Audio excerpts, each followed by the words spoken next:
Hey everybody, we are ready to get started. Now that you have learned a little bit about the artist Keith Haring and you got to see his work from the Google Slides that you just watched, we're going to get ready to draw like Keith Haring. And so what I've have for you is kind of an idea sheet that you're going to use to kind of help you with your drawing.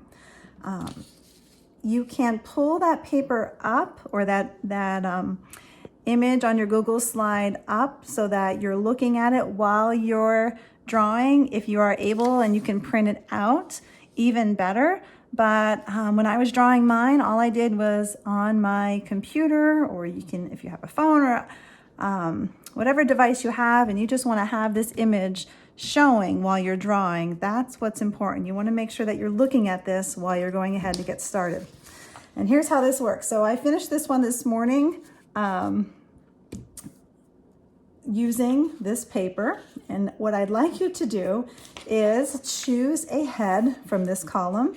So you can see I've chosen that head there. Choose an upper part of the body. And I think the one that I've chosen is this one here. Then you're going to choose legs, and I went ahead and chose those legs. And you get to choose which one you want to do, whichever one you think fits. Then you're going to pick an extra thing, and the extra thing was this heart here that I put in the middle of the body, which I had room. And you can use any of these symbols, and these are all chosen and picked from any of Keith Haring's drawings. So I thought it'd be fun to have this kind of spaceship kind of beaming up this puppy dog, which was kind of fun. And then this one here, this is a line to separate the sky from the ground. And so then I went ahead and went back and added that too. I had so much fun doing that, I decided to do another one. So I chose this one here, a body, legs, and I left that one just like that. So here we go. So again, have this paper nearby so that you can see what you're doing. You can draw with me. This activity here is not so much as a draw along with me as it is for you to see how I'm using, I don't know where I want to put this paper. I'll put it over here, I think. How I'm using this paper to do the drawing. So when you're done watching this video, you pretty much can just sit and draw. I'm going to go right ahead in with Sharpie. I might encourage you to start with a pencil just to practice how to draw like Keith Haring, which you can certainly do. I do encourage you to do some practice ones before you go ahead and do the final one. You most likely have, if you were in my classroom this year, have seen the puzzle that is hanging on the wall. That was a puzzle that was using Keith Haring's images, and above my desk on the top of the wall, there was a bunch of little drawings of these little characters. So I'm going to choose a head on this one. I've already drawn this head and this head. And so should we do the snake head? That might be fun. On my paper, I want to make sure if I put my head, I don't want to put it too far down. So that's some tips here to think about. We want to leave room for the upper body and the lower body. So I'm going to have the head go here. If you want to turn your paper tall or wide, totally up to you. I'm going to start with the mouth. So I see a nice V shape for the mouth. I'm going to curve this, and that part for the body of this kind of snake thing. I don't think I've ever drawn one like this before. The eye and the tongue. Now I have to pick a body that's going to go with this. So we don't often see people with snake heads. So let's, what do you think? Let's try this one. That might be kind of fun. So here I have these two arms touching. So what I'm going to do is I'm going to draw the curves of that first. So I make sure they're touching. I find if I break these down this way, it makes it a little bit easier for me to draw them. I'm not going to draw this one all the way around. I'm going to go this way and over. Then I'm going to go ahead and pop on over here. I have no idea what this is going to look like. This should be fun. And bring that one in a little bit more. There, it looks like he's almost choking himself. poor little snake head. I'm going to draw these little designs around here. They're kind of curved a little bit. And then Keith Haring likes to put these little motion lines around to make it look like the drawing is moving. And some legs. So now I'm at this part here, and maybe the snake is running at the same time. So I have a leg going out this way, and then I'm going to find the middle.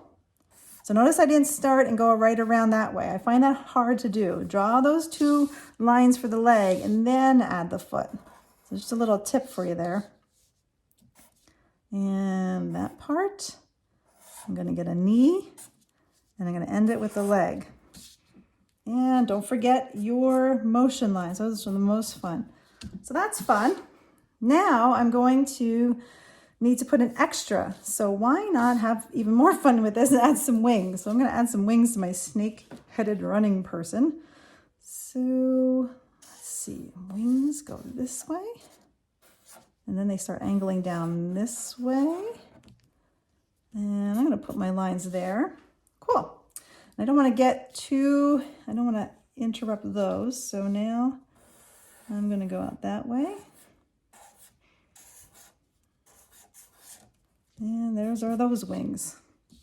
Have fun with these because these are really meant to be kind of goofy and kind of silly. So now that I've added extra, now I'm ready for a symbol. I'm going to keep this one kind of simple. I do enjoy drawing the dog, but I just drew that. And so should we draw the dolphin creature? Why not? Let's start with the mouth. So I'm going to draw that line there. I'm going to go around and it kind of humps here for the body. And then I'm going to stop because going around all that way, that concerns me. So I'm going to go back up here. I'm going to go out. And then it kind of goes in, out a little bit. So there. Now I'm ready to draw the fins. Out. There's kind of a V shape here. That way. It's got an eyeball. It looks like this dolphin is trying to say something. Cool. I have some space over here. So I encourage you, if you have space on your paper, start all over again. Get another head on there. You can make it smaller, draw an upper, lower, some extras, and a symbol. I would encourage you to use this line. It doesn't have to include all of these little lines here, but create some type of line that separates your sky from the ground.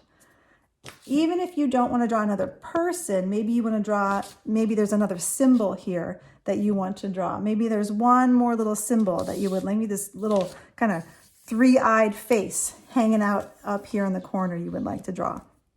When you're all done drawing, now you get to color it.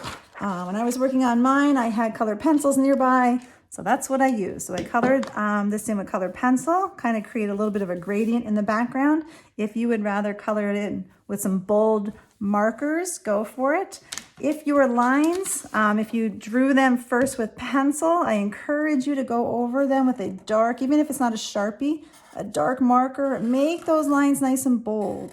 Don't make them just skinny pencil lines and color it in. Find something that's really dark that you can trace your drawing with to really make those lines pop. And then that's it. I can't wait to see your work. I have really been enjoying all of the work that you've been sending in on Google Classroom or emailing it to me. Really brightens up my day when I see you all giving these projects your best efforts at home.